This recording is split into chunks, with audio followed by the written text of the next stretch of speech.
It's time for the Volquest Mailbag Podcast, answering your questions from the General's quarters every week, right here on Volquest.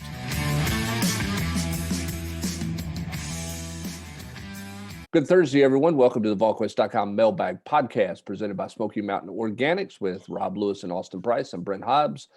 Don't forget to check out Smoky Mountain Organics, one of their 4 locations to serve you, 3 in Sevier County, 1 in Knoxville. That one in Knoxville is on Kingston Pike right across from Trader Joe's. They've got one in Gatlinburg, Pigeon Forge, and Sevierville. And you can check them out online at SmokyMountainOrganics.com. It's the mailbag edition, which means, guys, we jump right into the questions. And there's a variety today. We'll start with basketball, Rob Lewis. Tennessee played 11 guys against Vandy. When will the staff cut down the rotation, or will they play 11 guys into March? For you, Austin, if Isaiah Naylor ends up at Texas, would Tennessee push to get Brew McCoy or someone else in the portal enrolled before the drop ad deadline? Let's go with the hoops question first. Rob, where is Rick Barnes in this rotation? And is this rotation what it is at this point? I mean, I can't believe they're playing 11 guys now, personally, like that in January, and that's happening. I mean, I think he's going to give Victor Bailey, just because Victor Bailey works so hard and the coaches respect him, he's going to give him a chance. And if he's got it, in the first half, he'll play him. If not, you'll see him do like he did last night. But I mean, Rick said after the game last night, what he was looking for was separation between guys really establishing the fact that they demand the bigger minutes. And right now, I mean, I don't think he sees that at several different positions. Yeah, it feels like in the post you play 4 guys, and whoever the best couple of guys are going to get the core of your minutes in the second half if they're not in foul trouble, based on the fact that nobody is separating there. At the receiver front, Austin, with Isaiah, we're not going to know anything until classes start, and he just shows up at Tennessee, I'm assuming. Where are they with McCoy? What do you think they do at receiver if Isaiah ends up not coming to Tennessee and ends up going to Texas where he's visited late here? Yeah, I mean, I think we'll know something by Friday or Saturday on Isaiah. He'll either be in town or he won't. I mean, he's not coming up here to go back to Texas. I mean, if he's coming up here, he's coming up here to go to school. So I think we'll know something Friday or Saturday.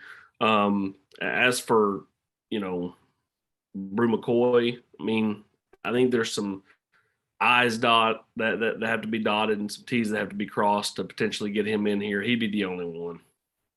Okay. All Vol recruiting, Rob, an update on 23 hoops targets in recruiting. Anything going on there? I think you're going to have maybe some guys on campus here in the next month or so, but they're just not deep on anybody. There's the kid at Lebanon who, golly, name is escaping me. That's a guy that they are certainly after. There's the 2 kids in Texas that Rod Clark, we packed the war room in December. Rod Clark went down and offered both of those guys. Feels like this could be going to be more transfer. I mean, what'd you say, Hubbard? It feels like it's going to be more transfer oriented, maybe international guys later on. No, that's 22. I know, but I don't think 23. No, they're working hard to get in on some high school guys, but I'm just going to be really interested to see what they do in the spring as far as who gets the most attention. I mean, they really haven't had a guy, not that it's not the same in basketball. I mean, you don't have a ton of unofficial visitors during the season because it's tough for kids to get here with when their games are versus when the college games are. But for Tennessee, I mean, Layden Blocker is a kid that, Rod Clark has some ties to, from out in Wichita, Kansas. Kanan Carlisle is a guy that they thought they had a shot at, and he just committed to Stanford. That's one. Rob, is it concerning? 23. Is it concerning that they're not deep into any? I mean, because you've talked about this for several years about you start recruiting these kids so early. Is it worrisome or concerning in terms of big name guys that Tennessee's not deep with some big name guys in the 23 class at this point? I think it's too early to say concerning. I want to see what they do. Again, who are they serious about seeing in the spring in that first evaluation period? Who do they really, bird dog? Who is Rick Barnes going to watch? Because the assistants do a lot of legwork, but when coach starts showing up courtside at a Nike event, that's when Tennessee is really serious about a kid. And right now, I just can't pull 5 names out and say these are 5 guys I can promise you Rick Barnes is going to see in April. All right, let's go to Hunter 8409. Can you guys briefly explain what's going on with Nair? I read where he was committed to Tennessee, but the boards keep talking about him visiting Ole Miss, and Kiffin is pushing to get him. Is he an actually committed recruit, or is recruitment still going on? Until they show up or sign, Austin, recruitment is always still going on. I mean, kids that are committed all over the country are still taking visits and still talking to other schools. That's how it's worked for 100 years. That's kind of where we're at. It's just Ole Miss is out. It's either going to be Tennessee or Texas. He still had good dialogue with Tennessee on Wednesday. And even Tennessee players on Wednesday. So, to me, that's a solid sign for the Vols. And so we'll see. Yeah. I mean, what people need to understand about the transfer portal is that's a second recruitment. I mean, it's 5 official visits available. Kids are taking official visits, and there is no signing date for them. They go to school somewhere. And that's just, those things are going to be treated just like a regular recruitment. So a lot of guys, you get a guy who's committed somewhere and he takes other visits. That's just part of it. Next question. How does the distribution of the NIL funds work? Say Spire raises $10 million. Who decides, controls how that money is allocated to players? And is it permissible for organizations such as Spire to enact campaigns to attract individual players? Could Spire start a campaign raising funds specifically for recruits such as Nico to play at Tennessee? That would be inducement. And so no. Now Nico is different because he's in a state where he can make money now. So like he could sign with Aspire or someone like that that would handle his marketing, and he can make money through marketing. So as far as like how it's allocated, just some questions are better left unanswered. That's done. However, I guess that's done. I mean, at this point. So what's Billy High's role going to be within the program? I think we talked about this. He's going to have he'll be a part of the scouting team, but he'll be a big part of what they're doing with the transfer portal. All right. Next question. If a player goes in the portal in January, February, doesn't transfer until May, are they permitted to work out at the team facility? It seems like it would be detrimental to players to be in charge of their own strength and conditioning. That's up to the individual school. I'm assuming, right, Austin? If a guy goes, let's say the kid at Vanderbilt, the offensive lineman's in the portal, he's not going to make a decision in May. He's going to remain at Vanderbilt. That's up to a coach if he wants him to go through spring practice, I would assume, or let him be around and go through the strength and conditioning program and the off-season program. Most cases, I would think that, I don't know. I mean, that would be up to a coach's decision, up to the kid decision as well, right? Yeah. I mean, I think it behooves said school to let the kid work out. I don't think anybody's going to stop that because, it's not like he's going through practice. If he's not going through practice, he's not sitting in on practice, not sitting in on meetings. He's just literally working out. I think most schools are going to let that happen because you never know. Kid may decide to want to stick around. Yep, it's true. You can always be re-recruiting him. All right, Rob, which coaches attended Hoop Hall last weekend? Any insight as to who they watched? Rod Clark was there, but as far as specific kids that they watched, I really don't know. All right. Austin on football. There are tons of guys there. Tons. Yeah, it was a loaded deal. In terms of the number of prospects that are both in the 23 and the 24 class. Austin on football, can you elaborate on how we got well into January before our guys entered the portal, which was bad for them?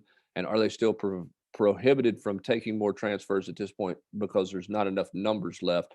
Had we known, we had to have known that the total of 85 in which we were working with and could have ensured more moved on right after the bowl game, which would have helped Tennessee.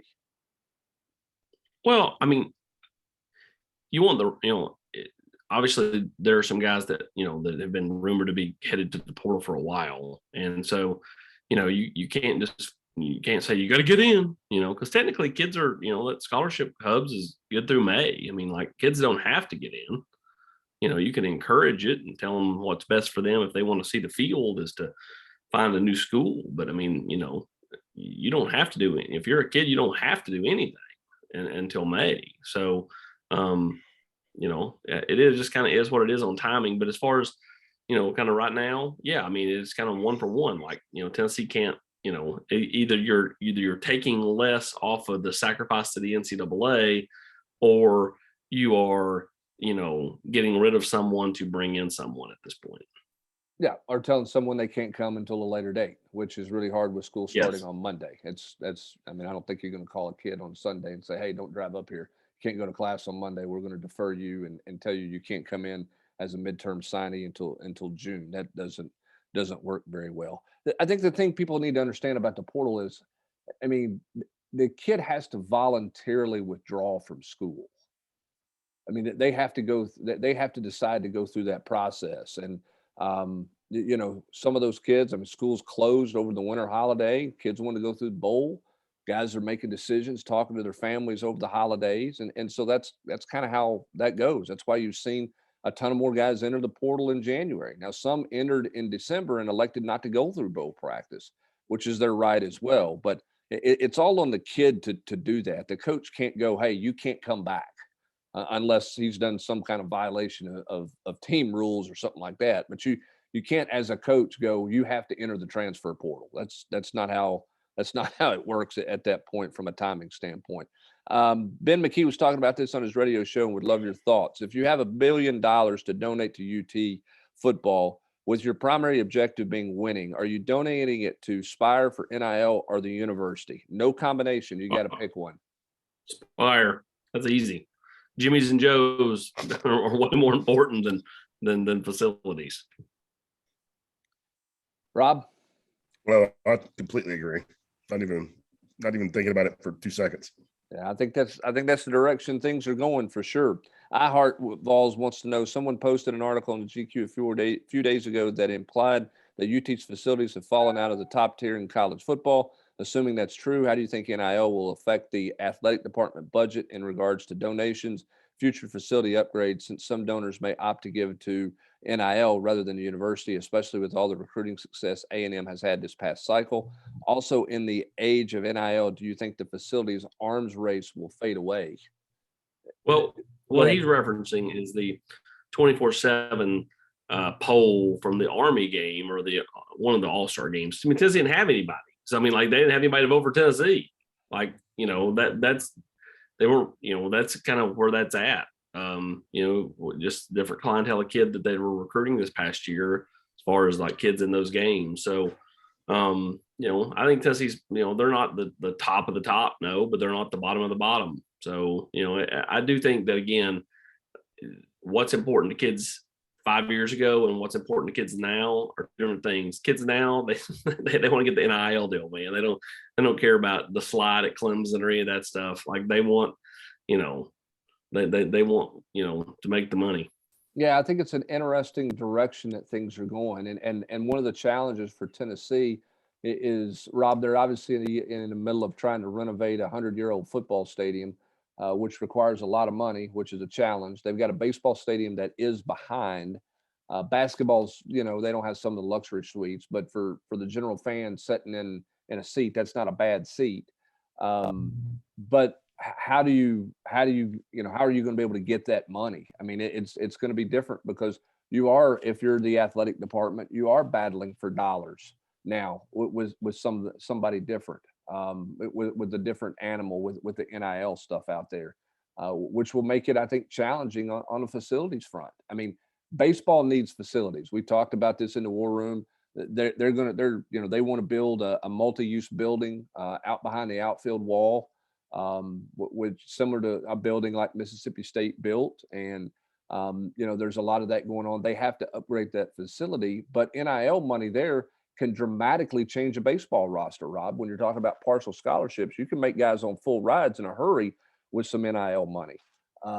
it's a different challenge. It's a different world that athletic directors are in now, who, by the way, many of their resumes are etched by the fact of they built this or they built that. That's kind of their calling card, is the facility stuff.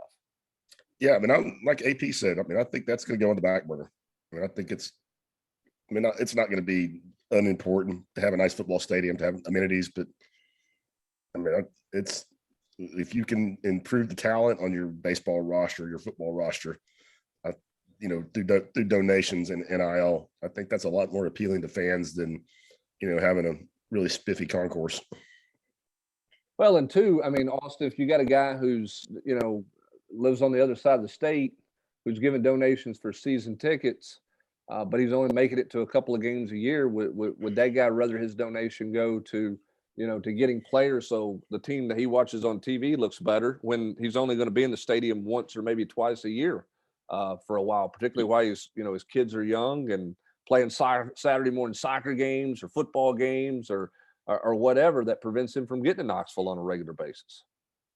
That's right. I mean, at the end of the day, like, the turnip's going to get bled dry from some angle. And so it's one of those, situations where you've got, Tennessee wanting to do what's best for facilities and this and that and for their programs. But then they also got to try to keep up, even though they're not technically a part of NIL, it's all coming from the same areas. So it's a slippery slope where you want to try to, stay up to date, but you also want to be able to have, money put in that NIL, hopper to be able to, go and take care of the guys on your own roster. Jay Dilly has said, can we get an interview with Billy High to discuss his role with Tennessee and the future plans and support staff? We'll see. I mean, he's not the general manager of Tennessee football. He's going to be in personnel, but he's not going to be in charge of all that. I don't think that's going to be his title at Tennessee. However, he goes on to ask or say more and more universities seem to be following the Alabama model and hiring large support staff. Seems to attract better on-field coaching as well due to quality of life. Wondering what UT's current state and vision is here. I think Alabama's attractive because they're winning and guys have gone through there and got on to other jobs quickly, whether it's a former coach or whatever. The fact of the matter is the arms race is about the Jimmys and Joes, and it's about having enough people to get the Jimmys and Joes, because the building doesn't get the Jimmys and Joes as much, right, Austin? I mean, you got to have as many eyes as you can on evaluation of guys at younger ages and the things you have to do from player development off the field and all of those things. That's why you see Kirby Smart with a huge staff and other places. You heard Billy Napier talk about it at his press conference. Josh Heupel has made it clear, I think, to Danny White, he needs more people. That's why he's not replacing somebody with Billy High, right? I mean, they created a position for him there.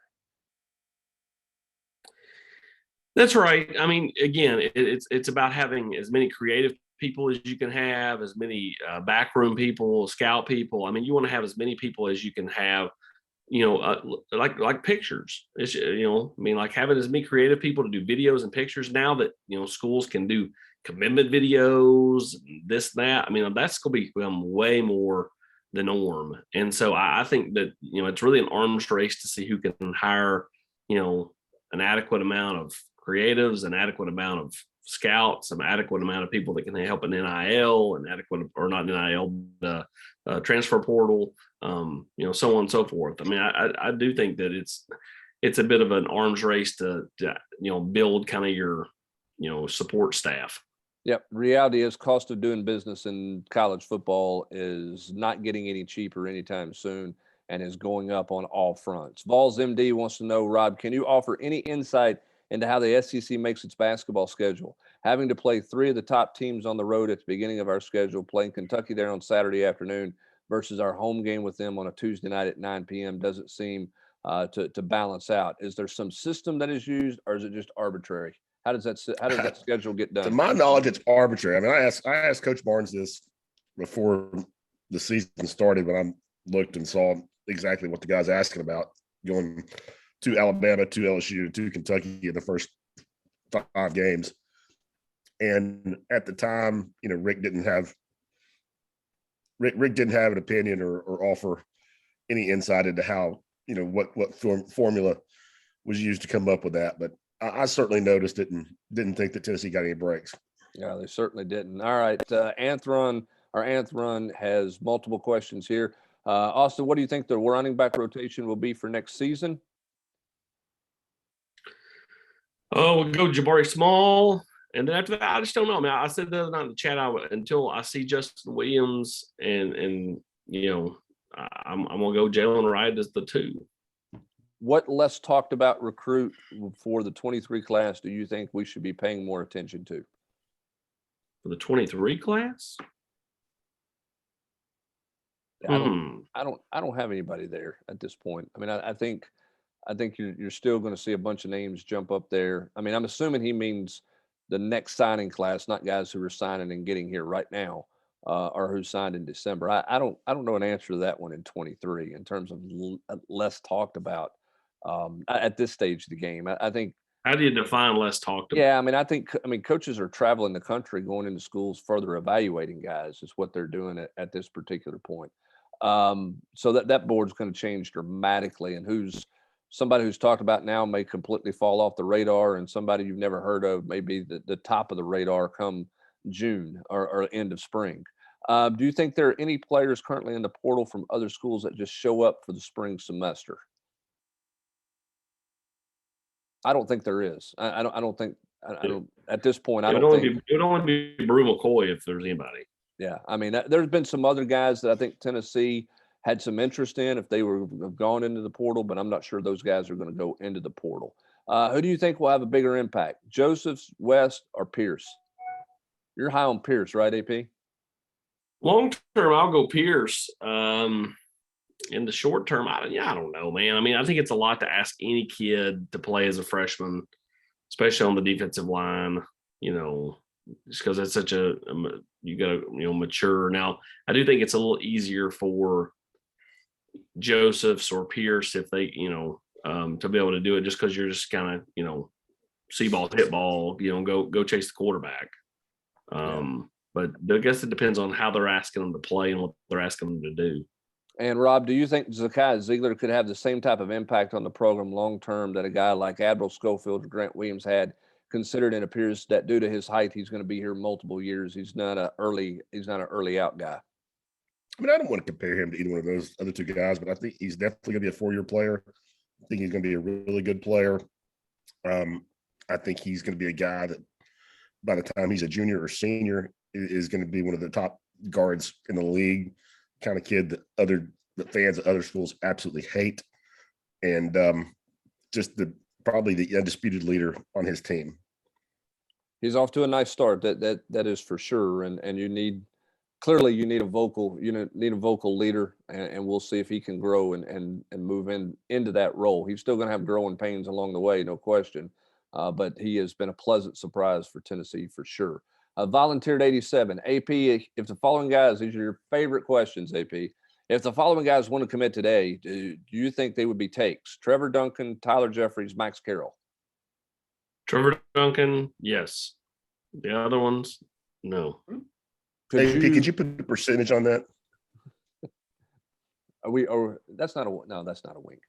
Could you project a final 2 or 3 teams for Adarius Redmond and Devin Hyatt based off conversations, unofficial visits, etc.? Project what now?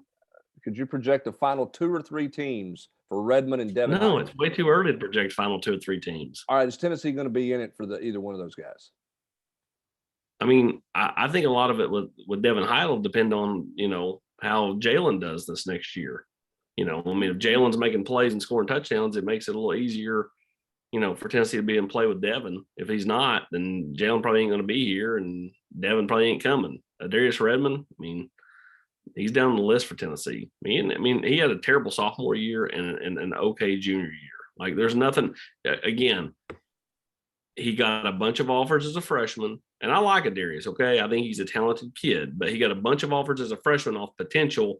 And since then, his play hasn't matched up with Georgia, LSU, Tennessee, all the offers that he got. Rob, based off the scrimmages you see, does Tamba look like he's an SEC post, or do Folky, Olivier, and Euros have their way with him on the practice floor? Not asking if we should write him off after a few practices, but just curious if we should expect meaningful minutes from here, for meaningful minutes in the next couple of years for him, or if his body and game have longer to go before he can contribute. He's got a ways to go. Not so much in his body. He's a lot thicker and stronger than I would have thought. But I mean, if he doesn't get there, it's not going to be about effort. I mean, the coaches absolutely love him. I mean, talk about a kid that absolutely, would run through a brick wall, works incredibly hard, great teammate. I can't say enough about the kid from a character standpoint. I hope he makes it. I don't think he's going to be ready next year. If he is, it's going to be very limited. But I do think there's potential there. All right, last question. Do you think there are any former players that have the possibility of getting their numbers retired soon? I would think that players like Al Wilson, Eric Berry would be candidates, but I didn't know if they checked off all the criteria that UT has to retire a number. The answer to that is they don't meet the criteria at this point. I don't think I know Al Wilson doesn't. I don't think Eric Berry is going to meet the criteria to have his number retired at Tennessee. I don't think there's anybody at this point close to doing that on the football side. Basketball wise, Rob, Chris Lofton doesn't meet the criteria, right? Nope, he does not.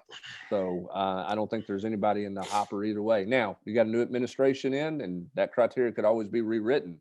But based on the criteria the way it is now, I don't think there's anybody in line, to potentially have their number retired anytime soon at the University of Tennessee. All right, we got Tennessee basketball coming up on Saturday. The Volunteers hosting LSU Saturday night in a challenging game for Tennessee.